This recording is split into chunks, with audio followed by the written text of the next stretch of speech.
Hi everyone. I hope your introduction to the course is going well so far. I do want to spend a little bit of time before we get too far into the course reviewing the textbook that we'll be using this semester.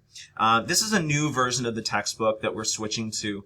It's the same textbook or the same principle, but a different version. So this year we'll be using the Student Leadership Challenge.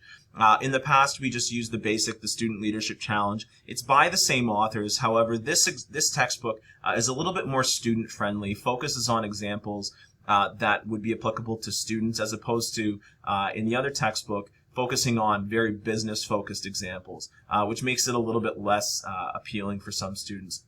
So obviously, the Student Leadership Challenge, 5 practices for becoming an exemplary leader, developed by James Kouzes and Barry Posner.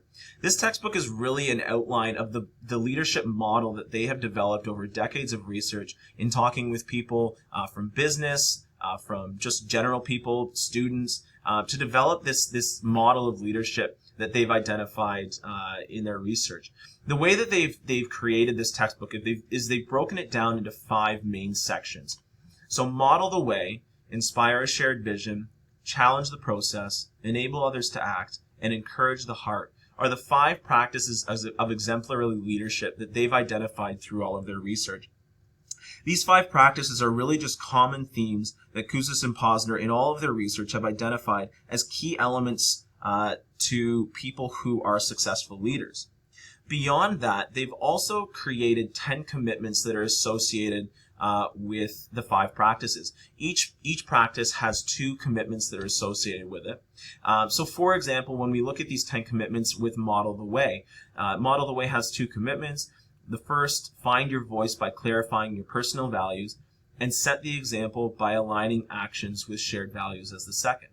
Within each of those commitments, there are also sub-commitments that you'll be able to look at once you get into the textbook. But they, again, get more specific with what are people doing to be successful leaders.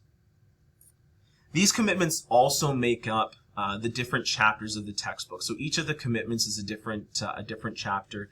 In week 1 of the course, we won't necessarily be focusing on one of the commitments, but there is an introduction section when people are at their best that I'll be asking you to go through.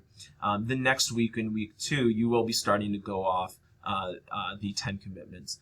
There is also a final chapter at the end that sort of sums everything up.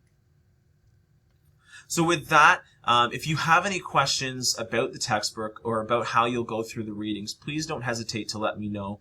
Please try and stay on top of your readings. It can get really daunting if you don't. We do have some assignments during the course as well as some weekly textbook worksheets that you can complete that are associated for grades. So please make sure that you're on top of those. But again, if you have any questions, please let me know. Otherwise, happy reading.